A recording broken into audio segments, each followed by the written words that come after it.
I was staring at my husband's unconscious form in the hospital bed. My daughter Emma clutched my hand, her whole body trembling. "Mom, we need to run before Dad wakes up." 3 days ago, I thought we were the perfect family. But I was wrong. As a regional sales manager for a pharmaceutical company, I spent half of each month traveling. San Francisco, Los Angeles, Seattle. As I made my rounds along the West Coast, guilt always lingered in the corner of my mind. I blamed myself for leaving 12-year-old Emma at home, for not being there as a mother should be. But my husband David was the perfect father.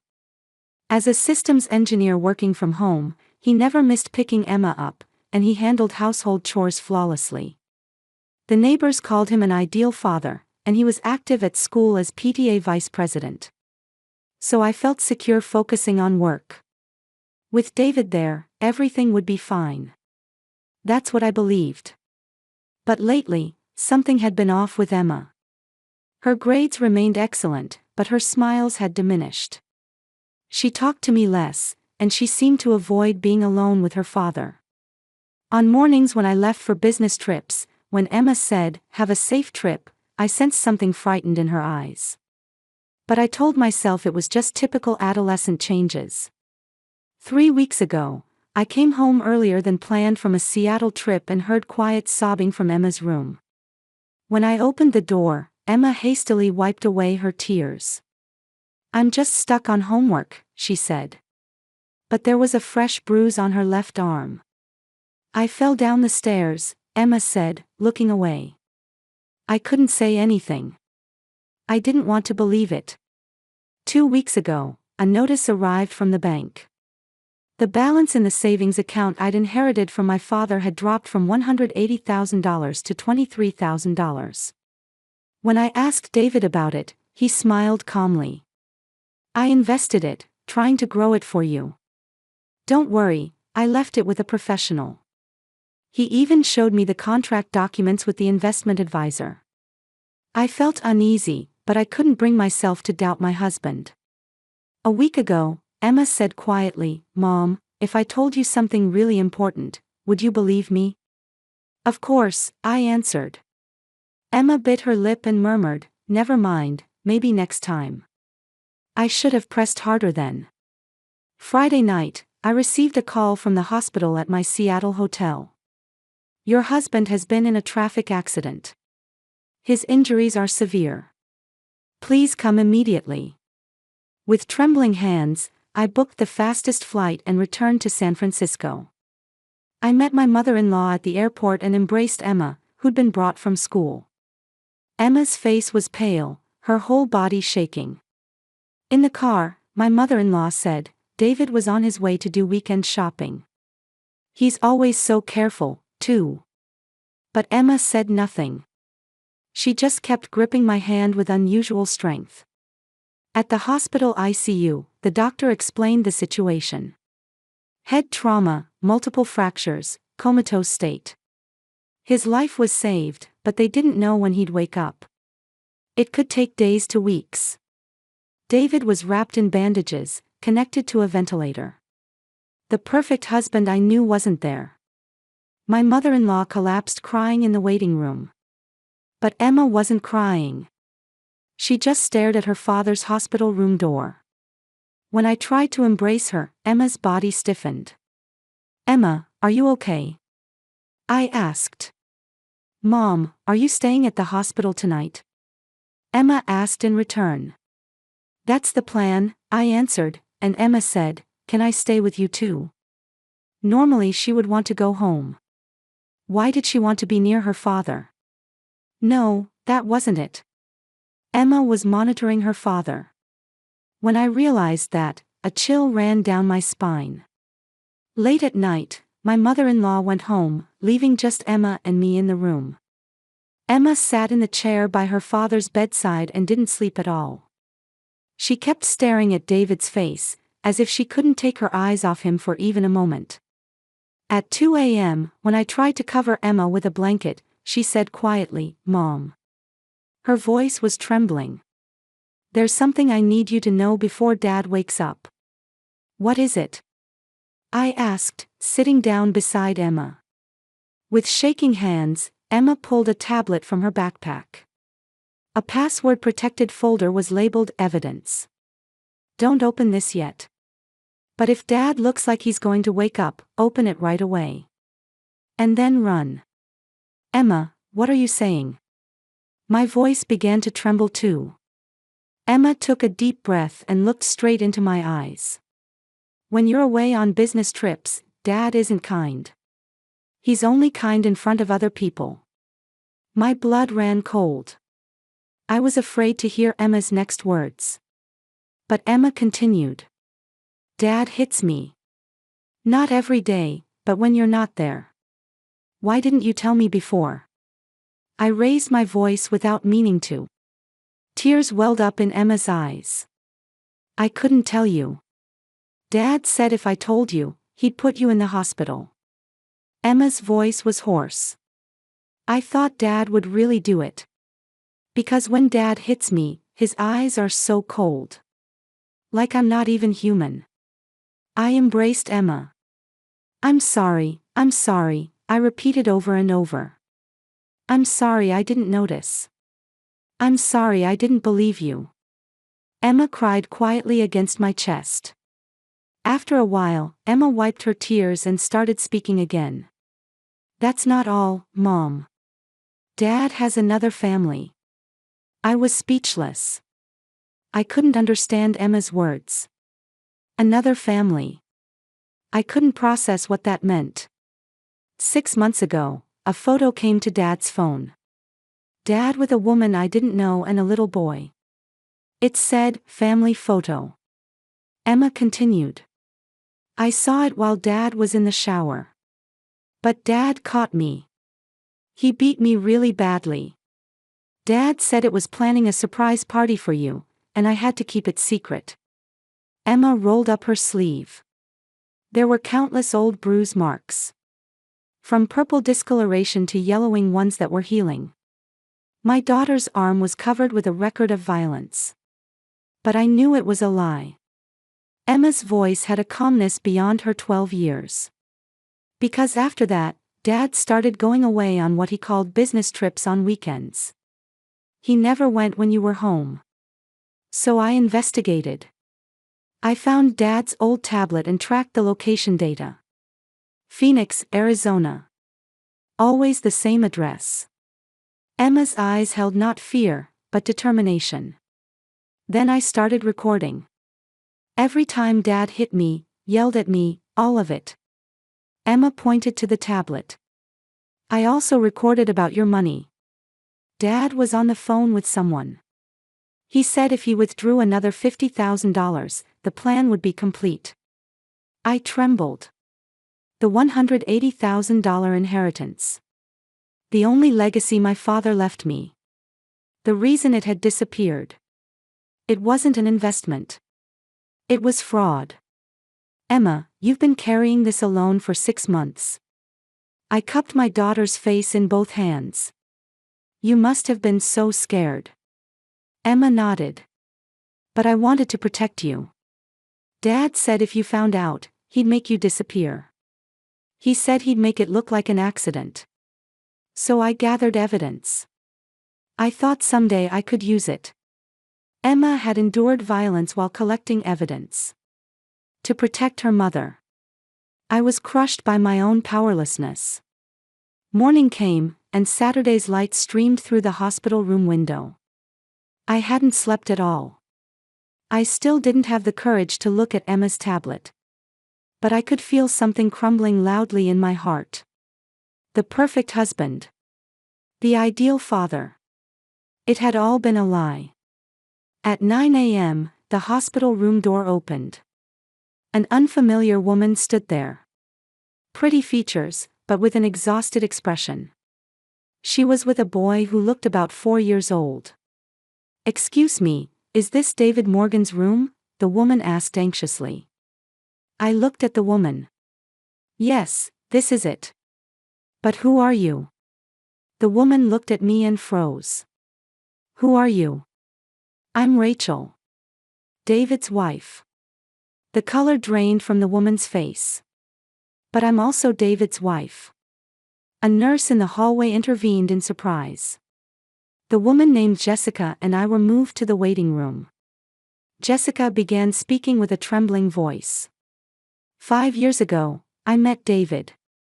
He said he'd just gotten divorced and his ex-wife had custody. Jessica's voice was hoarse. 3 years ago, we got married. In Arizona. I couldn't say anything. I just listened to Jessica's words. When our son Noah was born, David was so happy. He said we finally had a real family. Jessica hugged the boy. But recently, there have been suspicious things about money. David said he worked remotely for an IT company, but some months no salary came in. Yesterday, when I got the call about the accident and called the hospital, they said his wife and daughter were already there. Jessica started crying. I was deceived, wasn't I? He never got divorced. Emma said quietly, Mom, can I show her? I nodded. Emma opened the tablet. The first audio file played. Dated 6 months ago. David's voice flowed out. Shut up, you brat. If you tell your mother, it'll be a divorce because of you. You'll destroy everything. Then a dull sound. The sound of hitting. Emma's crying continued. Jessica went pale. I clenched my fists. The next file. A phone conversation from 4 months ago. I sent Jessica $30,000. From Rachel's account. Rachel hasn't noticed. She's always on business trips, she doesn't even look at statements. David's voice was as calm as if discussing a business deal. And the third file. 2 months ago. The plan is going well. In 3 more months, I'll move all of Rachel's savings. After that, insurance money. Just make it look like an accident. I trembled. Jessica was trembling too. Emma showed evidence after evidence. Screenshots of David's bank statements. Transfer records from accounts in my name to accounts in Jessica's name. A total of $157,000. Almost all of my inheritance had flowed to this unknown woman's account. There were email files too. Exchanges between David and someone he claimed was an investment advisor. But looking at the email addresses, they were all fake accounts David had created. Self-directed emails sent to himself. To deceive me. Emma said, Mom, Dad was trying to kill us. He said he'd make it look like an accident. This accident, Dad was driving drunk. Emma continued. I heard the paramedics talking. They said his blood alcohol content was twice the legal limit. But Dad doesn't drink. At least not in front of people. Emma's eyes were cold. I understood everything. David had tried to stage his own accidental death. A plan to get insurance money and run away with Jessica. But it failed, and he ended up critically injured himself. I took a deep breath. And cold determination settled in my chest. Jessica, you're a victim too. I looked into her eyes and said. Jessica nodded while crying. Let's work together. We'll end all of this before he wakes up. Emma gripped my hand. Mom, I'll help too. Saturday afternoon, I moved immediately. There was no time to be swept up in emotions. Emma had endured for 6 months. As a mother, I had to protect my daughter this time. The first call I made was to Margaret Chen, a family law attorney I'd been referred to by a friend. Despite it being Saturday, she told me to come to her office right away. At Margaret's office, I showed her Emma's tablet. After listening to the recordings and looking at the photos, she frowned. This isn't just a divorce case. Margaret said quietly but firmly. There's bigamy, fraud, child abuse, even possible attempted murder. First, we'll back up all of Emma's evidence on the law firm's server. Then we'll report to the police and Child Protective Services. Margaret was already moving. She also introduced me to a private investigator. Tom Harrison, a former FBI agent. "Give me 48 hours, I'll expose all his lies," Tom said. Jessica offered to return to her home in Arizona. She said she'd investigate all of David's belongings. She too was both a victim and someone who wanted to know the truth. We promised to stay in touch. Sunday night, Tom called. His voice held tension. "Rachel, please sit down. What I'm about to tell you is shocking. David Morgan's real name is David Mitchell." Tom began his report matter-of-factly. "He has an arrest record for fraud in New York 10 years ago. After being released on probation, he changed his name. His first marriage may also have been bigamous. We've obtained information about another victim woman in New Jersey." My mind went blank. This wasn't a crime of chance. David was a serial con artist who had systematically deceived women. "We tracked the money flow," Tom continued. "Of your $180,000 inheritance, $157,000 was transferred to an account in the Cayman Islands. From there, small amounts were transferred to Jessica's account. Probably to make Jessica look like an accomplice. The remaining $23,000 was converted to cash and stored in David's hidden safe. Jessica found it. There was actually $45,000 in cash hidden. It probably includes money stolen from other victims too. We also investigated the abuse of Emma. We obtained records from the school nurse's office. Over the past year, she came in 7 times for unexplained bruises. Her homeroom teacher also testified that she'd noticed Emma seemed frightened recently. About the accident." Tom's voice darkened. "Police blood tests showed blood alcohol content twice the legal limit. However, there are also traces of tampering with the car's brakes. It's highly likely he was trying to stage his own death. The insurance beneficiary had also been changed from you to Jessica in advance. He probably planned to kill you in a staged accident and get the insurance money. But for some reason the plan went wrong, and he ended up in the accident himself." I gripped the phone. David had tried to kill me. Emma too. All for money. Monday morning, the police contacted me. They said there was an inquiry from New Jersey. A woman named Sarah Williams had seen news of David's accident and contacted the police. Sarah was 42. I spoke with her via video call. Her eyes held deep sadness and, at the same time, anger. 8 years ago, I married David. Sarah began speaking quietly. But one day he suddenly disappeared. He ran off with my savings of $90,000. I reported it to the police, but they never found him. My daughter Lily was abused by David. Sarah's voice trembled. She's 16 now, but she still goes to therapy. The emotional scars are deep. I was horrified. David had done the same thing 8 years ago. Deceive women, marry them, steal their money, abuse their children, and then disappear. He'd been repeating this pattern. Sarah, $90,000. Me, $180,000. Jessica didn't have as much direct financial damage, but she'd been deceived for 5 years. Total damages exceeded $270,000. 3 child victims. Lily, Emma, Noah. Monday afternoon, we gathered in a hospital conference room. Emma and me. Jessica and Sarah via video call. Attorney Margaret. Detective Lisa Park from the Police Family Crimes Unit. A caseworker from Child Protective Services. And an FBI federal fraud investigator. Detective Park spoke. We will charge David Morgan, real name David Mitchell, with the following offenses: bigamy, fraud across multiple states, embezzlement, multiple counts of child abuse, attempted murder, and federal fraud. As soon as he regains consciousness, we will execute the arrest warrant. Margaret continued.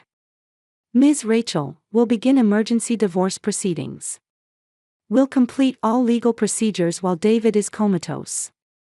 Asset seizure, complete termination of parental rights, restraining order. Will prepare everything. The FBI agent said, "We've frozen the Cayman Islands account. Full recovery is possible. We're also starting a nationwide investigation to see if there are other victims." The Child Protective Services casework worker spoke gently to Emma. "Emma, you were truly brave. From now on, we'll protect you. All contact with David will be prohibited." I looked at Jessica and Sarah through the screen. 3 women. All 3 had nearly had their lives destroyed by the same man. But we didn't give up. He nearly destroyed our lives. I said to both of them. But it's over now. When he wakes up, what's waiting isn't our revenge. It's justice. Jessica nodded on the other side of the screen. Sarah nodded too, tears streaming down her face. Emma gripped my hand. "We're not alone. There are 3 victims. But that isn't weakness, it's strength." 3 women had stood up to protect 3 children. The empire of lies that David had built over years was about to crumble. And witnessing that collapse would be the women he had most belittled. Tuesday morning, David regained consciousness. The first thing he saw was a police officer standing in the room. "David Morgan, you're under arrest." Handcuffs were placed on him. David was confused. "Rachel, what's going on?" "Rachel." But I wasn't there. I was with Emma at the law office, preparing for the next procedures. Instead, Detective Park informed him. "All your wives will testify. Bank records, recordings, witnesses, we have everything." David applied for bail, but it was denied. Crimes across multiple states, flight risk, and above all, potential harm to children. The judge allowed no bail whatsoever. 3 months later, the day came to stand in court. I wore a black suit, holding Emma's hand. Emma wore a black dress too. We weren't victims. We were survivors. That's what I told myself. Jessica and Sarah also came to the courtroom. Jessica had left Noah with her mother-in-law. Sarah had brought her daughter Lily. 16-year-old Lily still carried the wounds from 8 years ago, but today she looked firmly ahead. David entered the courtroom. Wearing an orange prison jumpsuit, handcuffed. The image of the once perfect husband wasn't there. He was haggard, his beard grown out, his eyes hollow. He looked at us. And looked away. The prosecutor was a woman. A stern-faced attorney in her 40s named Elizabeth Chong. She told us, "This trial isn't just for you. It's for all victims." I was the first witness. I stood at the witness stand and placed my hand on the Bible. "Do you swear to tell the truth, the whole truth?" "I do." Prosecutor Chong began questioning. "Ms. Morgan, please tell us about your married life with the defendant." I took a deep breath. And began speaking. David was the perfect husband. At least, that's how he appeared. While I was away on business trips, he took perfect care of our daughter. The neighbors called him an ideal father. But it was all a lie. I talked about the $180,000 in savings inherited from my father. How David said he would invest it. But in reality, he transferred it to an account in the Cayman Islands and used it for himself. How he kept deceiving me. "There's evidence that the defendant tried to kill you, isn't there?" Prosecutor Chong asked. "Yes." My voice didn't tremble. "He planned to kill me in a staged accident to get the insurance money. But the plan went wrong, and he ended up in the accident." David's attorney tried cross-examination. But bank records, emails, recordings, everything had been submitted as evidence. There was nothing he could do. The next witness was Jessica. She testified with trembling but firmness. David told me he was divorced from his first wife. We got married in Arizona 3 years ago. But it was bigamy. He deceived me too. Jessica talked about her son Noah. How David pretended to be a good father, but was ruthless when it came to money. How her savings gradually disappeared too. Sarah's testimony froze the entire courtroom. 8 years ago, David suddenly vanished from my daughter Lily and me, taking my savings of $90,000. Lily was 8 years old at the time. She was routinely abused by David. What was Lily's condition? Prosecutor Chong asked gently. Sarah cried. She was diagnosed with post-traumatic stress disorder. She still has nightmares. She's afraid of men. Even after 8 years, the wounds haven't healed. Then came Emma's turn to testify. Emma stood at the witness stand. The 12-year-old girl had the attention of the entire courtroom. But Emma didn't flinch. Prosecutor Chong asked gently, Emma, can you tell us about life with your father? Emma took a deep breath. Then began speaking in a clear voice. Dad hit me when Mom wasn't there. There were various reasons. When I forgot homework. When I didn't listen to Dad. But most often, it was when I hadn't done anything. The courtroom stirred. The judge called for order. Emma continued. Dad said it was discipline. But it wasn't discipline. When Dad hit me, his eyes were so cold. Like he was looking at something he hated. You didn't tell your mother, did you? No. Emma nodded. Dad said if I told Mom, he'd put her in the hospital. I thought Dad would really do it. Because Dad could hit me so easily. I thought he could hurt Mom easily too. But you started gathering evidence. Yes. Starting 6 months ago. Emma pointed to the tablet. I started recording. When Dad hit me, yelled at me, when he was on the phone talking about bad things. I recorded everything. Why did you do that? Because I wanted to protect Mom. Tears shone in Emma's eyes. Mom was working so hard to protect me. So I thought it was my turn to protect Mom. Silence flowed through the courtroom. Some of the jurors were crying. Emma's recordings were played in court. David's voice echoed. Shut up, you brat. If you tell your mother, it'll be a divorce because of you. You'll destroy everything. Then the sound of hitting. Emma's crying. Another recording. The plan is going well. In 3 more months, I'll move all of Rachel's savings. After that, insurance money. Just make it look like an accident. David bowed his head. His attorney couldn't say anything either. As an expert witness, a child psychologist testified. Emma has suffered severe trauma. However, remarkably, her love for her mother and protective instinct supported her. For a 12-year-old to collect evidence this calmly is extremely rare. A banking expert explained the money flow. David systematically continued stealing from 3 women. The total exceeds $270,000. An insurance expert testified about the insurance fraud plan. David took out a $500,000 life insurance policy with Ms. Rachel as the insured. He was the beneficiary. And there's evidence he was planning murder disguised as an accident.